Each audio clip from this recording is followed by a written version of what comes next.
Volume की exercise. तो volume जो हम तेज कभी बोलते हैं, कभी हम बहुत धीमे बात करते हैं, हम उस वॉल्यूम के लिए भी एक जो साधारण एक्सरसाइज है उसे हम कहते हैं ब्रीथ इन करके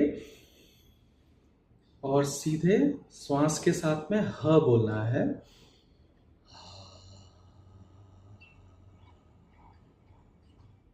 सो बेसिकली ह बोलते हुए श्वास बाहर भी आ रही है।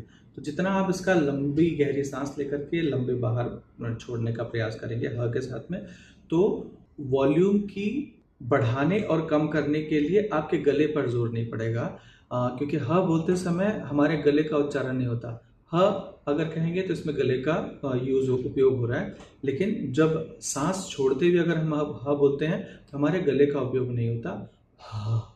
सो ये जो कई बार लोग कहते हैं कि पेट से बोलना चाहिए, आवाज़ फटती नहीं है और उन चीज़ों के लिए, और उसका वजन अलग होता है। तो पेट से तो कोई बोल नहीं सकता, लेकिन हाँ यही कि श्वास भीतर से जब गहरी आती है और उसके गले में किसी भी प्रकार का दबाव नहीं पड़ता है या घर्षण कम होता है, उस प्रक्रिया को हम पेट से बोलना कह सकते हैं। तो ये ह जो कहना है वो एक तरीके से आपको इसमें मदद करता है।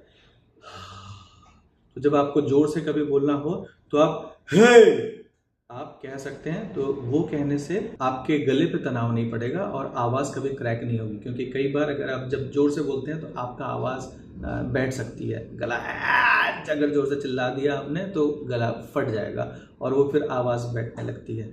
तो इस तरह से श्वास के साथ में ह ह ह कहने से 3 अलग अलग वॉल्यूम में ह ह ह 3 आप आवाज़ की तीव्रता रख लें और उसके आधार पर 3 तीव्रता को बार बार रियाज करते रहें, तो भी आपका वॉल्यूम का रियाज हो सकता है।